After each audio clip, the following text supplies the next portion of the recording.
بسم اللہ الرحمن الرحیم۔ السلام علیکم ورحمۃ اللہ وبرکاتہ۔ دوستو، جیسا کہ آپ کو معلوم ہے کہ ملک کے موجودہ حالات میں ہم میں سے ہر شخص پریشان ہے، لہٰذا ہمیں چاہیے کہ ہم ملکی حالات کی بہتری کے لیے وہ دعا کریں جو ہمارے دین نے ہمیں سکھائی ہے۔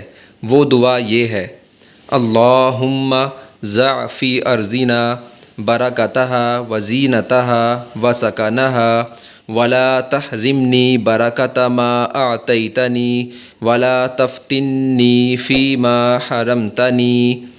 آمین۔ اس کا ترجمہ: یا اللہ، ہماری سرزمین میں برکت عطا فرما، خوشنمائی عطا فرما اور امن و سکون بھی عطا فرما، اور آپ نے جو کچھ مجھے عطا فرمایا ہوا ہے اس کی برکت سے مجھے محروم نہ فرمائیے، اور آپ نے جو کچھ مجھے نہیں دیا اس کے بارے میں مجھے آزمائش میں مبتلا نہ کیجیے۔